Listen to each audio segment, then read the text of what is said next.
for those of you that are here, we appreciate you being here. We appreciate you being Brokerkit clients. And our goal today is really to add value to you. And we pulled out a handful of questions, and I've got about a half a dozen, 7 questions here that I think will be really awesome for us to dig into and get some more data on. But before we dig into that, why don't, Isaac, we'll start with you. Just give us a quick bio about you and your market center. So our market center is Keller Williams, Carmel Valley, and we are an office of about just shy of 500 agents at the moment. And 2017, we did about $1.3 billion in sales, at 600K-ish in owner profit. And in addition to that, we recruited 199 agents gross. And, we're coming off a great month. I think the only month we've had better than this was January, which we grossed 31. And then also in October, we grossed 22. So doing pretty good. And I love, I'm all about Brokerkit. If you've ever been to any of these masterminds, I'm usually on them as a participant or as somebody on the panel. And I attribute a lot of the success that we're able to see to the simplicity and the power of using a Brokerkit platform for sure. Nice. All right, James, give us the same intel, and I'm counting on you to outgross his 31 and 22. Hey, we're definitely headed that direction. So James Ward, I'm the team leader at Keller Williams, The Woodlands in Magnolia. That's in Houston, outside of Houston, Texas, for those of y'all that aren't familiar. We're a market center just shy of 400 agents at the moment. We are in the middle of a firm rebuild, a relaunch, whatever you want to call it. Basically, team leader number 6 in the last 4 years. We were a top 5 market center, and basically did a pretty substantial backslide before I got to come on board. I've been now here in the office for going on almost 2 years, and have been in the solo team leader role now for about 6 months. We were pretty much having an attrition rate of between 49 and 50% for the previous 3 years. This year, our attrition rate is below 30%. And we attribute a lot of that to the organization that we've been able to get around our campaigns and communications using Brokerkit. So I'm just phenomenally excited to be part of the panel, and just love adding to any value and sharing any lessons we can. Cool, man. Well, I really appreciate y'all taking the time to get on here, and so let's dig in. I mean, one of the big things that we talked about, one of the top questions we got are scripts that y'all are using for setting appointments. So James, since you talked last, I'll have you start first. You're calling out and you're looking to set appointments with agents. Are most of your appointments coming from referrals or from cold calls, or where are you getting them? Right now, it is coming mostly from cold calls. Like I said, let's just say we've not had the best story being told about us in the marketplace for the several previous years. And we've had a lot of positive energy, new building, new leadership team, all of that. However, the referrals just weren't coming yet. And so we working on that, starting to see more referrals. However, the cold call scripts that we're doing are a lot of, I've been doing my top 50 agents in the area, which the script has basically been, hi, I'm James, team leader, Keller Williams, The Woodlands, Magnolia. Just wanted to reach out, say congratulations on your year you've been having. Would love to talk shop. Can we get together for coffee? Set a personal goal in 2019 to meet all 50 of the top non-Keller Williams agents in the area. That has actually been really successful so far. We've met with 7 of the top 50 in the last 2 weeks. The other script that we're using, if they're not the top 50, is really a super simple one that Matt Teeter shared on a Get Gross Now call with Maps Coaching. And it was essentially, hi, this is James over at Keller Williams, The Woodlands, Magnolia, and just wanted to get together and talk about your business growth in 2019. And it is surprisingly simple. What is the old saying? Keep it simple, stupid.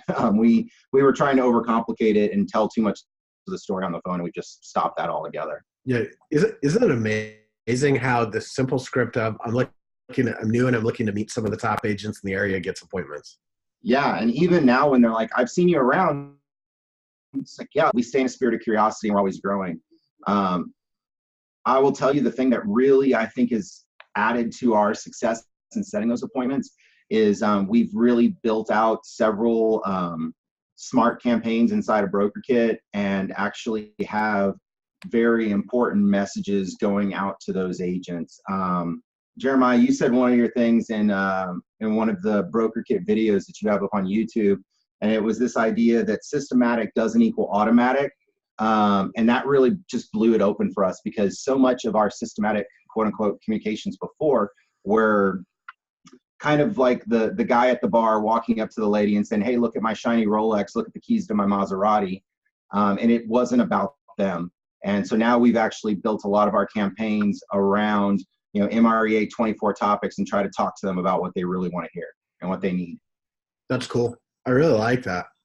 Isaac, same question to you. So you're setting appointments. Where are you getting from? Are they referrals? Are they cold calls? And then what kind of scripts are you using to get those appointments? Yeah, so it's a combination of the two. We've had a strong referral culture in our office. ALC makes commitments. We have 2 agents that make calls for us as well. So they set like a gentleman here in our office. He's really focused on profit share. He's very excited about it. He runs a pretty successful team, and he has an ISA team. And a portion of their day is actually spent toward making market share appointments for us and our team leader. And so we have that going. And what's funny is, down the same way that James said, a lot of times we just use the John Davis scripts, right? Hey, looks like you're up 24. I can't say it like him, right? But new record, right? No, you're up, X amount. We're up X amount. And one of the things that I learned really early on is, WIFM radio, right? What's in it for me? Yeah. When you start talking about what's going on in their business and how they plan to hit it, what you do is, 1, you show that you're coming from curiosity, and 2, I think what's even more important is, just like as a listing agent would talk to a for sale by owner and expired, you're looking for the gap. You're trying to find out, why aren't they having the success? Like, in other words, if I ask, how did 2018 go and how do you want 2019 to go?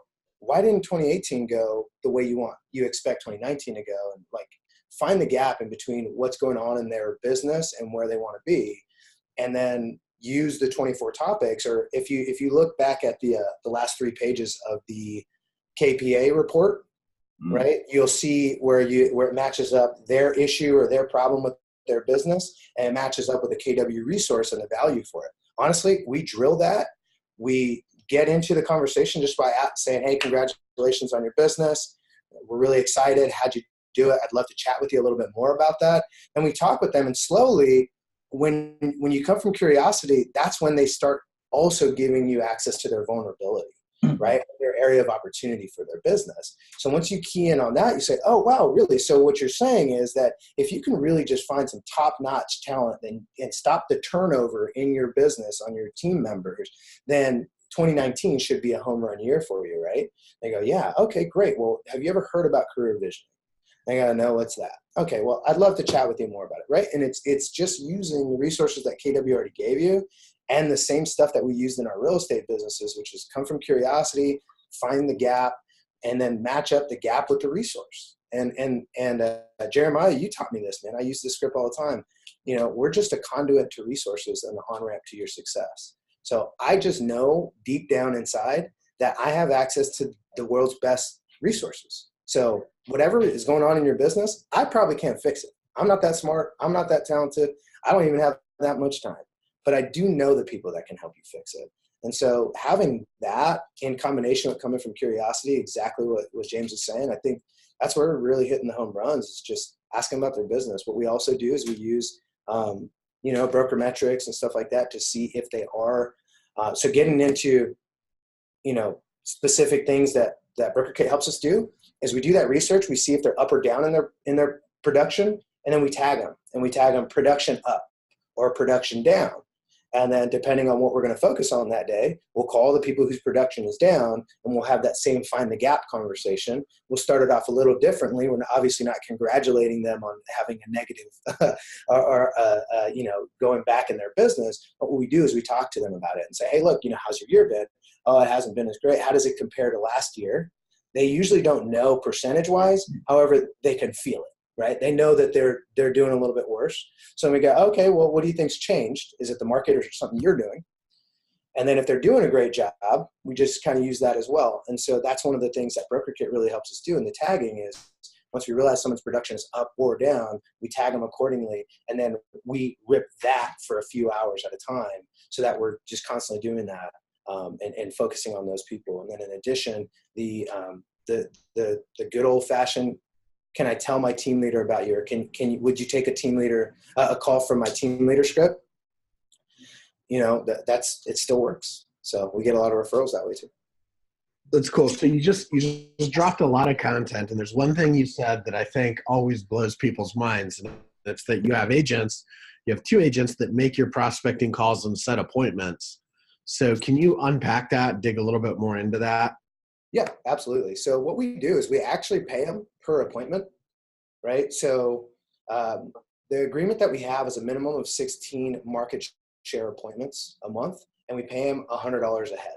And so we have a budget of $1,600, which I probably couldn't even pay an ISA that little, right, if I had them full time. So it allows us to kind of build in that leverage. And the main thing is he has an ISA already, an ISA team for his real estate business. So what he does is he just deploys that team for about an hour a day and says, you're just going to call agents. And so we sit down with him, we share with him our calendar, so he can automatically book appointments on our calendar without having to coordinate with us, right? Because that takes, speed to lead. It's kind of inconvenient if he has to coordinate between two people. So we just give him full access to our calendar and they just appear. And a couple other things is that he's using a Mojo dialer, and so he's using a triple line dialer and they're using Mojo, and he just exports that spreadsheet to us. And the only manual part about that is that I have my assistant manually enter in the contact into Brokerkit, because that slowed him down, right? The appointment, our agent that's setting appointments for us, it slowed him down to have to go into Brokerkit from Mojo and enter it all in. And so I said, don't worry about that. Just give me more appointments. I'll take care of the database entry. And so what that's also allowing him to do is build his profit share tree. We share on the calendar. So he shares it on our calendar. And in addition to that, he makes sure that he swings by in the first couple minutes of the appointment. And one thing to talk about, I really want to point this out, and we may have talked about it on our last time we were here, is if you're going to do that, make sure that you have a very clear expectation with that agent that they're not recruiting. They're not part of the recruiting process. They're not part of that conversation. They're allowed to say, hi, thanks so much. Let's go grab coffee. And then 5 minutes after the appointment starts, they are gone. They're not allowed to be in that room, right? Because I don't know if you've ever been there at team leaders and MCAs or anything. There's a person in there sometimes and they say stuff and you're like, whoa. I got this, right? So that's one of the things is he wants to build that so that they choose him as their profit share sponsor. And so, that's kind of, any specific questions? Did that unpack it enough? I don't know. Yeah, do you know what script he uses or who he's calling or where he gets the list? Like, give us the stuff so that if somebody wants to duplicate that, they can go duplicate it. Yeah, absolutely. So what we do is I actually provide him with the call list. Now, he's also a data aggregator type guy. You know, Corey, you know how he does that. And what he initially started doing was he just went on the MLS and just printed out the entire roster. I think there's like 30,000 people on it or something crazy. And what he does is he filters it out by people that are, selling a certain amount. So he breaks it down into dollar amounts. So, between 25 and 35 million. I'm going to call all these people this week. And the script that he's really using it's real simple. He's just saying, hey, this is Corey Keller Williams. I'm a real estate agent with the office. And I was just curious, and he uses a couple different scripts, but one of the main ones he uses is, have you ever considered Keller Williams? Right? Super easy, right? It's just the same thing. Hey, have you ever considered selling your home? No? Okay, great. And he moves on pretty quickly. In addition to that, if we do, sometimes we will provide him with the data as far as like, hey, these people are, up 50% on their production year over year. And he'll also call and do the congratulations. They close a decent amount of transactions, so he always makes the green sheet calls as well. But yeah, his main script is, have you ever considered Keller Williams? We're doing some great things. Have you heard about, and then this is the newest one he's using. He says, have you heard about our new artificial intelligence that's going to change real estate? And I go, what? Oh, yeah, you haven't heard? Oh, you got to talk. I sit down with Isaac. You got to sit down with Sean. So I think that's a great segue. So I'd like to know, what are some of the things that you're doing? What are some of the things that you're doing? What are some of the things that you're doing? Yeah, absolutely. So what we do is we actually provide him with the call list. Now, he's also a data aggregator type guy. You know, Corey, you know how he does that. And what he initially started doing was he just went on the MLS and just printed out the entire roster. I think there's like 30,000 people on it or something crazy. And what he does is he filters it out by people that are, selling a certain amount. So he breaks it down into dollar amounts. So, between 25 and 35 million. I'm going to call all these people this week. And the script that he's really using it's real simple. He's just saying, hey, this is Corey Keller Williams. I'm a real estate agent with the office. And I was just curious, are you, and he uses a couple different scripts, but one of the main ones he uses is, have you ever considered Keller Williams? love to hear Jim leveraging what Gary and the tech team is doing, and how are you guys leveraging the KW technology to get appointments? Yeah, the big story is we're telling everybody that will listen. Basically, our internal agents were the first real battle, because as soon as pulled out from stage that this is where we're headed, Isaac, I'm sure you may have had a little bit too of the grumblings of, well, in the past the tech hasn't worked perfect, blah blah blah. And so what we ended up doing is just really continuing to share the stories. Being here in Texas South, we've had a massive opportunity that Gary will open up and teach. And so we've had probably 20 of our agents get to go with Gary to learn the tech. And so we've really championed them as our storytellers. Right now, I saw something that's happening in the Northeast that we're starting actually this week. It started on Monday, and it's basically a post that connects all of the articles about where Zillow is headed to really, take the market from us, and talking about Gary's stance on the opposite side. And we're going to begin holding private screenings after Thanksgiving for people to come watch Gary Keller's Tech Revolution. And we have just gotten phenomenal feedback. Had a group of 3 RE/MAX agents say, yeah, we'd love to count us in. We'd love to do a private screening. And we're also using that to really leverage with mergers with small brokerages right now, because they're seeing the writing on the wall as Zillow's battle plan starts to unfold, and the dialogue is just super simple. It's, the role play that we've done with our agents and they're taking out to the field is, hey, I'm Zillow, you're the agent, ring, ring. Hey, I see you've spent $35,000 with us this past year for this many leads. How would it be if I paid you on the closing instead of you paying me ahead of time? Well, that sounds good. Well, to do that, you have to use our version of Dotloop so we can see the transaction and know that you're a legit agent. Okay, no problem. Well, we're going to send those leads through the Zillow app, so you have to use the Zillow app. Okay, cool. Well, oh, by the way, when those leads come through, they're going to use Zillow Mortgage. Oh, great, that's fine. I prefer my local guy, but whatever. The deal's a deal. Fast forward a year, 5 years, 10 years. Hey, this is Zillow calling back. I see you did 40 deals with us last year. Yeah. Well, 100% of that was done on our app. And really all you did was open the door. So how does $50 a door sound? And our agents are they see the writing on the wall and they are all in. And they're championing it in the streets. We've gotten more appointments from people just calling saying, I hear something about technology and y'all have the answer. It's really weird, but I do expect a lot more energy to come between now and family reunion from that. And I think irrespective of company, right?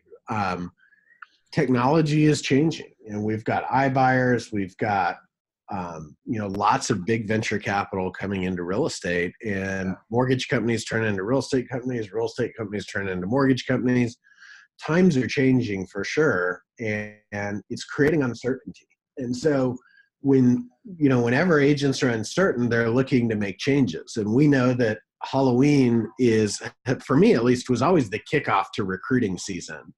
So do either of you have any scripts you're using right now that are really good specifically for this time of year when things are, quote unquote, slow and agents have opportunities to look around? Yeah, so I can jump on that, James. So one of the main things that we're focusing on, it's the end of the year, right? And so everyone kind of knows how they did for the year because they're going to be on autopilot probably until January 1st when they realize that they need to get back to work if they want to make money. And so what we're doing is one of the tactics that we have is business planning, right? So Gene Rivers talks about this every time he teaches lead generation or pretty much any class, which is the number one reason small businesses fail is for lack of capitalization to purchase inventory. Well, we don't have that problem in our industry because inventory pops up on the MLS every day. The other thing, though, is the lack of a solid business plan. And so do you have your business plan for 2019 already established, and how do you plan on executing that? And most of the time they're going to say, yeah, I kind of do. That they don't. That they're not actually doing anything. They don't have any measures for accountability. And so what we do is we combine that with looking at our numbers, right? So we kind of weaponize the fact that we know how most of us, even ourselves, if we didn't have, the regional director telling us what to do and stuff. A lot of times we probably wouldn't have our business plans and our projections ready to go. And so what we're doing right now toward the end of the year is really just like business planning, right? How do you plan to have a successful year? And so there's two sides of that. One is the people that are production down, right? It's how do you plan on fixing that? And usually they have a handful of things, and it's almost always, stop me if you've heard it, it's almost always, I really just got to do the things that I haven't been doing that I know I got to do, right? Like if you ever made a call, I see James shaking his head. You hear that all the time, right? Like, no, this year I'm totally going to do all the things I said I was going to do, and I'm going to do them this year. I'm like, great. How are you going to do that, though? How are you going to ensure that's going to happen? Okay, let's sit down and talk about how we make sure our agents have that happen. And then the other side is production up. If you've ever been a producing agent, you had your best year ever, you talk to a top producing agent, they had their best year ever, you would think that they're flying high, and in reality, they're terrified because they don't know how they're going to pull it off again next year. And that's a massive way to just get in there and say, okay, well, what would it look like to have predictability in your business? They say, oh, well, that would be amazing. I could sleep at night, things like that. And you go, okay, great. So have you ever done any formal business planning? Have you ever seen what we do to make sure our agents have an upward trajectory year over year? Yeah. Right. So and Isaac, that's huge, man. We really pushed the business plan starting right around Halloween. It's funny, Jeremiah, I'd never heard of Halloween as the start of recruiting season, but I love it. We had started the business planning drive, and some of our new competitors took onto that, and they did a little bit better job getting the message out than we did. And the funny thing was the pushback we got when they got to their business planning, quote unquote, clinic, it was basically like a timeshare pitch. And so it turned a lot of people off. And so we truncated the conversation down to where really the conversation is, look, I just wanted to reach out and talk to you about what your business growth in 2019 looks like. And then that hits those questions that Isaac was touching on of, what are you going to do to get out of the slump, or what are you going to do to, basically systematize this and get this, stable growth. And it is a much better conversation once we, the way it was described to me by my first coach is we imagine that the person we're calling is a overinflated balloon, and every question we ask, we let a little bit of air out. And we're getting some great results with that here, especially from probably mid-October till the end of the year. I mean, we're setting a lot of great appointments, and I'll be able to let you know what the results officially look like once we punch in 2018. Nice. Well, to kind of go to the next step of that, in Southern California, the market has already changed. Inventory is up 30% year over year. Sales volume is down 20%. I mean, we're right there at the precipice of a shift. And so I know, Isaac, you're having to deal with agents that are looking, straight down the barrel of a shifted market next year. James, are you guys seeing the same thing in Texas? It's not quite as drastic. The Keller Williams market centers are feeling the hit a little bit first because we're the largest and recognize the higher level of volumes out here, sales price wise. However, we're definitely not as hard as y'all, but we're starting to feel it. So Isaac, how is that impacting your recruiting conversations in California? And then James, I'll ask you the same question. Positively for our office in particular. The region as a whole is not doing as well. And I think it's a matter of, one, we do have a reputation in our community of being top producers. And actually, Jeremiah, you were there when we were doing a stats meeting in January, and we kind of made this ominous prediction that we'd see a peak this year in April. I don't know if you remember that. And it happened, right? As far as unit volume, the number of units that got sold in the year, we peaked in April. And so when we looked at that, we kind of said, okay, well, based on what that looks like, maybe there's a shift coming. What are we going to do? Again, I'm just a conduit to resources. There's this little book called Shift. So, and guess what? You go to kellerank.com, click on resources, go to Shift, and there's Shift Book Club, right? And so that's what we did. We started Shift Book Club in May. Once a week, we met up, and word spread out. We did it on Facebook Live. We had our agents that were showing up, tell other agents. And to be honest with you, we didn't get too many people like jumping at the opportunity right there because we started it in May. But now they're like, hey, when are you guys doing that shift book club again? Because at that time, they didn't realize the shift was already happening. But as we were reading the book, it was creepy, man. Like it was you're turning the page and it's everything they're talking about was literally happening. We're seeing that unfold before our very eyes. And so honestly, it made us look really good that we were doing that back in May, and we really didn't start feeling the shift till late July, early August. And so what that did is that positioned us as, hey, we're the people who are actually, not just saying, hey, there's a shift coming, but hey, there's a shift.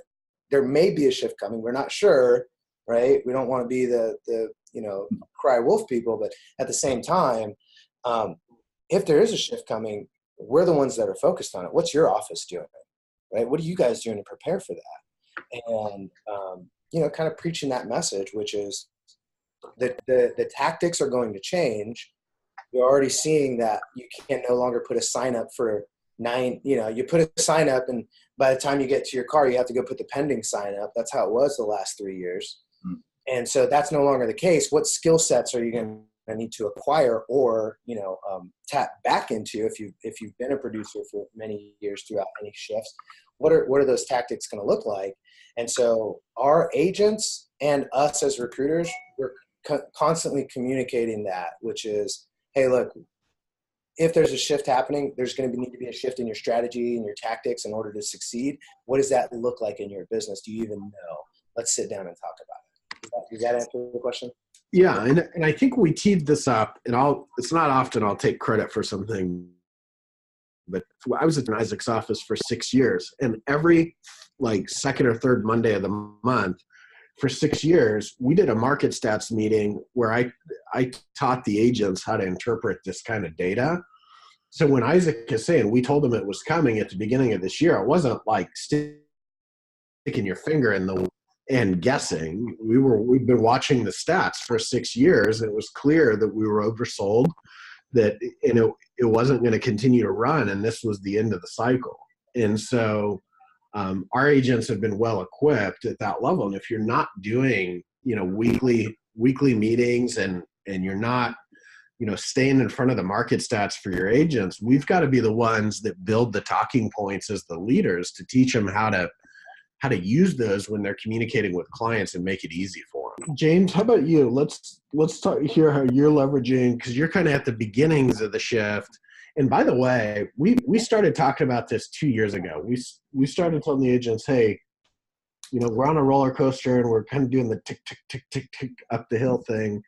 It may not flip over this year. It may not be next year, but that the longer it continues to tick up the hill, the closer you are to the top. And a lot of people gave me a really hard time about that, saying, hey, you're the naysayer. The market's on fire. And you're telling everybody we're going backwards. And it was funny because I'm like, yeah, and we've still built the number one office on the coast. So you don't like what I have to say, sorry, but reality is reality. Yeah. So James, how do you guys deal with that? How are you leveraging a potential market shift? Yeah. So first off, I want to say I love the stats meeting idea. We're going to start implementing that right away because that's phenomenal. I have always had the stance that data trumps drama, and we were getting a lot of the Chicken Little, sky is falling type echo chamber going on here in our area. So starting about 6 months ago, we actually started really digging into the shift. We did the shift book club. Kind of like Isaac was saying, there wasn't people just beating down to get into it. However, now that the market is really showing evidence of the shift, that's where we're getting a lot of the requests of, hey, can we do it back? Can we do like a 4-session exploration of shift? So we're actually starting that the week after Thanksgiving. But the really biggest opportunity that we're seeing is just having real conversations. This is a massive opportunity that we're seeing with a lot of the mom and pop type brokerages that have 5, 6, even 10 agents. We get an in with any one of their agents that will take the call. And when they get here, we talk about technology, we talk about the shift, we talk about the data, and kind of educate them. And when they leave here in a 30 to 45 minute period of education, they're coming back to their brokers and bringing their entire brokerage to the table. Right now, we're working on 2 mergers, one that's a 6-agent office and one that's a 10-agent office. And fingers crossed, they're going to hit us in November, which would really help me catch up to Isaac's 31. I like it. I like it. So let's talk about, we've talked a lot about getting the appointments and how we're leveraging it. What are y'all doing with allied resources, and how do you, follow up with outside referrers of recruits? So like whether they're mortgage, title, escrow, or even an agent from another market, which one of you feels like you're nailing that? I'd give myself like a 6 out of 10, maybe. Isaac, are you better than a 6? You know what? Honestly, man, I'd say at best, a 6, 6.5. Okay. Now, yeah. So what we are doing, it is working. However, it's an area that we've identified as an opportunity. So we're actually revamping our vendor program right now, and that's it. And what we're focusing on are the people that. The reason we're a 6 is because we don't do too much of it, and we haven't made it an area of focus, and it is an area of opportunity for us moving forward. The real thing that we've been able to do well is identify who actually gets that intel, right? And it's the people. So like you have those lenders that just want to service the lending business, for example, right? Hey, just send me your buyers, I'll help you out. Then you got those other lenders that are trying to one-up those guys, and they're saying, look, I have a marketing production team. I want to help you get listings. I'm going to help you, and they go above and beyond, and they do like business code, stuff like that. Like one of my buddies, he works for a mortgage company. He does consulting for a lot of agents, and he does it for free just so he can get the buyers, right? Well, those are the people that the agent will sit down and trust and say, dude, my broker's driving me crazy, or, this is happening or that's happening. And so what we've done in the past, and now we're going to start implementing Jeep Way, is identifying who are the players in the game, be it title, escrow, mortgage, freaking solar guys, I don't know, whoever is actually going to be the ear, right, for the agent to show, hey, where's that at? And it's just like, I can't say it enough. It's just like in our real estate businesses. Hey, let me teach you what to listen for, and then also what to say when you hear what you're when you hear what you've been listening for. And don't do the recruiting. Let me do it. That's it. Yeah. I'll just add to that. One of the things, Jeremiah, probably, 3 or 4 years ago, I started building our vendor plan based on yours when I was at the Metropolitan office. And the thing we realized is we have to add value to our vendor partners. And so one of the value adds that I did early on was I recognized that they weren't getting business coaching at the level that Keller Williams teaches us to do. And so I would actually do a monthly mastermind with all of our vendors, and they could come in, participate on challenges. Everybody had their version of the 4 conversations that they would come in and come chat with us on. And it was during those conversations that we got their business needed. And in turn, it made it very easy to say, and this is what I need. And, it's become so much more than just the money. Where I would like for us to do better with that is really consistently identifying, like Isaac said, the value add players, because we're getting them in front of our people and we're following up. I think it's that follow-up once the referral's been made that we're doing the weakest follow-up, because I'm not keeping in touch with, say Isaac sends me a lead, I'm not keeping in touch with him and keeping him up to speed on what's going on. That was a huge win for us in Brokerkit. The Brokerkit automatically sent those messages. And still from there, I think we could do better on some of the personalized touches of, thank you cards, lovey-dovey, hug, kumbaya stuff. Yeah. Well, and then how do you, talk to me about conversion. Like, James, how do you, what's your conversion rate like, and how do you get people across the finish line and closed? Gotcha. So right now our conversion rate is sitting at about 3.7 to 1. I say about 3.7 to 1. The biggest thing has been in the follow-up.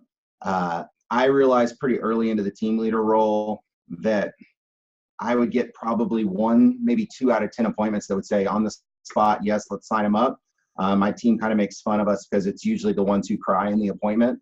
The other 8, our follow-up was terrible. We had 3 different systems. Sometimes they get a bomb, sometimes they get a text message, and usually all of those touches went out on, the 28th, 29th of the month when we were running a few short of gross of where we wanted to be. So one of the things when we were picking our CRM, which obviously we picked Brokerkit, we first created the plan of what that communication needed to look like, because without focusing and having, basically our follow-up was just a kind of dud shotgun blast. And now we've created a rifle that is very intentional. There's 3 different follow-up campaigns based on the level of conversation they had. And I mean, from right away that it's automated, they get a bomb video that's already built in that says, hey, thank you so much for coming. Love your energy. We look forward to having you be a part of the office. If you have any questions, let us know. Then the next day, they get an automated text message from our agent services saying, hey, James was telling me about your conversation and basically wanted me to reach out, see if you had any questions. And then they keep getting more value from us. And that took our conversion rate from honestly sitting about a 5.1 to 1 down to the 3.7 that it's at today. All right. Now, Isaac, what about you? What's your conversion rate, and what's your tips or tricks to help get the conversion rate up? Yeah, so we're at about a 3.35 to 1, which is pretty good. We've gone below that earlier in the year, and then we're kind of steadying out at about that number right now. And really, I mean, there's not so many tips and tricks, but one thing that I know that we've done is we've really created what I would call the barrier, which is we have criteria now, and we ask questions in a way that lets them know that, they might not be the right fit, right? And I think that always works, especially with salespeople, because they want to be wanted, right? And so it's not so much a takeaway as much as a, hey, look, we're going to figure out if this works, and I have some questions that, and I don't say this specifically, but, they understand that if those questions aren't answered to my satisfaction, I don't care how big of a producer you are, you're not the right fit for our office, right? And we position ourselves as the prize. And we let them know, look, our appointment goal every single month is 60. We meet with 60 agents plus every single month. So let me ask you, I have a couple quick questions to see if you're going to be one of the people that we bring on, right? And so that allows me to kind of position us as the prize, right? And take off any pressure or commission breath, I guess you can say, if we're using a real estate term. And in addition to that, and it's so funny. It's so funny how basic it is. So everyone knows the MyKW listing presentation, right? And so some of the first questions they ask in there, we honestly ask those exact same questions. And so we say, hey, look, year one with Keller Williams, between now and the end of 2018, if this is the right fit for you, and of course we use embedded commands and everything like that, pacing and leading and fun stuff like that in our scripts. What has to happen between now and then? I look at you, Robert, 12 months from now, and I say, hey, Robert, how's your business? And you say, phenomenal, best year ever, most amazing thing that's ever happened in my life. I'm so grateful I came to Keller Williams. What has to happen between now and then for that to be true? And they'll answer that, and I'll write it down, and you write it down, and you write it down so that we know you're listening. And then we ask them, okay, great. How does somebody win with you? How does somebody lose with you? Right? Just like in the listing presentation. And then in addition to that, what does it look like 5 years from now? And here's the way I explain it to my guys, because I have 2 guys that recruit for me and set appointments for me. The way and I'm training them to do appointments solo. The way I explain it is you're really just looking for teamleadermatch.com, right? You go on match.com and it has you fill out this profile of what your ideal person is. And then their algorithm comes up with this magical person that's supposed to be like your soulmate, right? But when I ask, what does the first year look like? How does somebody win and lose with you? What does 5 years look like from now? What they're actually helping me build is an avatar for the perfect team leader for them. And then guess what? I'm the profile match, right? I just have to make sure that I understand our value proposition, and I have to be confident that we can actually deliver the value to them. And in that case, I am the perfect match for them. They have no business going anywhere else. And so what I think that helps us do on conversion, to circle back to the question specifically, is it allows us to almost, even though we ask the exact same questions in the exact same order, we even have a worksheet on it and everything, it really feels like to them that it's a customized experience that's all about them. And it makes them, and those questions are questions they've never been asked before. And I know that because when I go, how does somebody win with you? They go, what do you mean by that? Right? I go, oh, well, how does someone function in your win column? And then when I explain it further after they give me their answers, I go, the reason we ask that is because we have certain criteria. And when I ask those questions, what that helps me do is understand who you are. And one, I need to know two things. One, should I be doing business with you? And then two, can I actually provide what you need? Can I help you hit that 1-year goal? Can I help you hit that 5-year goal? I believe the answer is yes. I'm very confident that it's yes. And I just need, from full integrity, I need to know that for a fact. So they really feel like, wow, not only did you hear me and understand that, but you asked me those questions because you have enough integrity to look me in the eye and say, you know what, your goals and what you come to expect, they don't match what I can actually give you, and I'm okay with parting ways at this time, 10 minutes into the conversation. And although, I try not to do that, there's actually been a couple times where they've given me what they're expecting in their first year to make it a home run, and it's unreasonable, or it's something that we can't actually provide for them. Right? You marketing, you do this, you do that, right? I'm just like, okay, great. Like, now I know, full integrity, I cannot provide that for you. Knowing that I can't provide that for you, do you want to continue the conversation? The answer is almost always yes, because they see that I'm coming from authenticity. And then follow up like crazy, and using the notes that I got there. When I follow up, it's a temperature check to confirm all the information that we went over, and that you're still looking for this. Have you found it? Have you found anybody that's able to provide that for you at a higher level than we could? The answer is a resounding no. Awesome. So I see in the chat, somebody had a question about BombBomb video. Lacey, can you elaborate on that?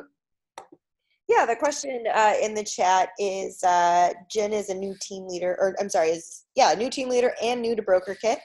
And she asked if BombBomb video was being sent through Brokerkit. The answer is absolutely yes. For a more step-by-step guide for you guys, the very top of Brokerkit, you'll see it says Help Center. If you want to click on that and then just type in video, in there, it'll bring up a whole guide and step-by-step how to do it. But you can do a little picture preview, add the link of your BombBomb video that you've published onto that picture, and then as soon as they click open that picture, it'll show the video there. So yeah, absolutely, you sure can. Cool. All right, so we got 9 minutes left. I want to talk for just a second about something we launched just this morning. Last week, we launched an integration with Wright Brothers, formerly known as Red Careers. I know a lot of you all use them. If you don't use them, you should be using them, because they generate internet leads of recruits for you. It's a couple $100 a month, and they'll help you fill your pipeline with, people looking to get into real estate or people that are newly licensed. But what we sent out this morning is a campaign that demonstrates kind of some best practices on how you can put those on autopilot. And so what we do with them, or kind of the vision behind what you could do with them, is to set up a recurring Eventbrite, maybe on, like, our team meeting was Monday at 1, right? So then Monday at 2, we would have a career seminar after the team meeting. So Monday from 1 to 3, they could come in, they could see the team meeting, and then they could hang out for the career seminar. And so what you do is you just create a recurring Eventbrite, and you just create a campaign around it that as soon as we get a Red Careers lead, we're going to drop them, or a Wright Brothers lead, we're going to drop them in this campaign. And it's just going to be a text email cadence that drives them to that Eventbrite page. And it's like recruiting on autopilot, right? We're getting leads that this third party is generating for us. Then we're putting them on this campaign. Then the campaign is driving them to show up to the Eventbrite. So now all of a sudden you have fresh faces sitting in your team meeting. Right afterwards, you sit down with them and you do the team leader close. And probably really you could even leverage that group. And in fact, I remember a funny story. The first time we did a group interview like this, I had double booked myself, and I had a capper and then I had a couple of new agents. So our agent services jumped in with the new agents, and I stopped in for about 2 minutes, and I shook all their hands, and I met them, and I asked them a little bit about themselves, and I turned to our agent services and I said, all right, Danielle, I think I'm okay with this. Ultimately, I'll let you make the call, but if you want to hire any of these people, I'll leave that up to you, and I'm okay with it. Thank you all for your time. I appreciate it. Sounds good. And I walked out of the room, and Danielle told me afterwards that when I walked out, they all were like, oh man, I'm really good. I'm really glad we made the cut. I mean, what does he say when somebody doesn't make the cut? So it was kind of funny. And she ended up onboarding all 3 of them that day.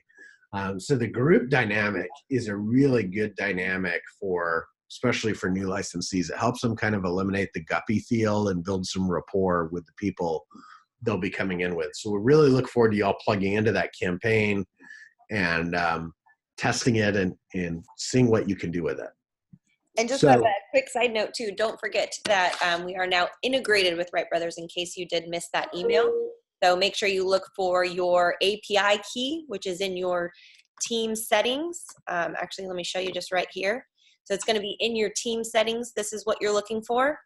You're going to go and log into your Wright Brothers account, look up your settings, your brokerage settings. Oh, I don't have it on here. Sorry. You'll have another one on here that says brokerage settings. And at the very bottom, you'll just type in that or copy and paste that API key in there. And you are all set. The leads will come filtered directly into Brokerkit for you. Cool. Pretty spiffy. I like it. Well, do we have any other questions or things that in the chat that you guys want to ask these awesome leaders that have given us their time today?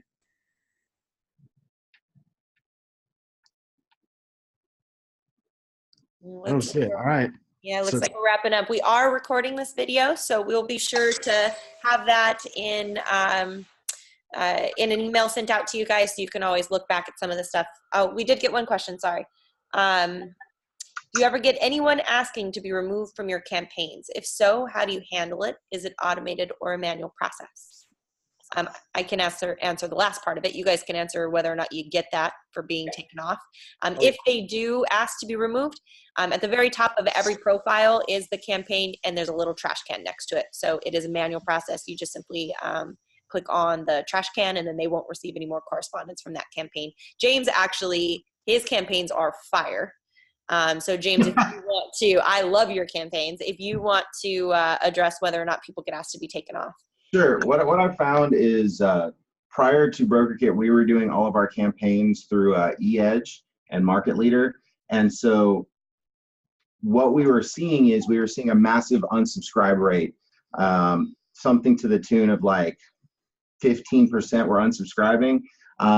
When we moved over to Brokerkit, we reimagined what that conversation looked like. And the way we set it up was it's all value. And, you know, it's kind of like we think back to what's the best sponsor that comes into a team meeting. They're one that gives, 99% value and then 1% sales. And so when we changed that conversation, our unsubscribe requests just dropped to almost non-existent. The one thing that I really loved was, Jeremiah, one of your videos when you were launching Brokerkit, you basically said, you would send people a text that said, hey, if I'm bugging you, let me know. So actually what we've added into our campaigns is it'll do 2 automated texts showing value, inviting them to something. And then on the 3rd text, it says, hey, by the way, am I bugging you? Let me know. And I've had a total of maybe 5 or 6 people since we started this about 2 months ago. I've had maybe 5 or 6 requests out, and that's out of about 800 people currently on those campaigns. So it's definitely low, and it's a conversation. It's usually they send something back like, hey, I don't like getting text messages. Hey, that's totally great. By the way, is the emails and the information we're sending you valuable? Because if not, we can absolutely, change that or reduce that. And 9 times out of 10, the people requesting out now are just very, I'm pretty sure they would ask to not be talked to by their own parents, because they're kind of just like shutting it down. And so, cool, we don't want to be in business with you if you don't want to grow and learn, and that's okay. Cool. And so the way that we have our integration built for texting is if somebody replies and says stop, it's automatically going to stop the outbound communication to them. So you don't need to worry about that. And so if they will, if they reply stop on the text, they're going to just keep getting the emails. And then I believe the emails have an unsubscribe link at the bottom too. So all that stuff should be managed through our service providers for you. So let's wrap this thing up. You guys nailed it. Thank you. Thank you, Lacey, for setting this up. And thank you all for hanging out with us, and look for the recording soon. Well, thanks, Jeremiah. Thanks, Brokerkit. Thanks, guys. Happy Thanksgiving, by the way. All right. Happy Thanksgiving to you all. Bye. Bye-bye.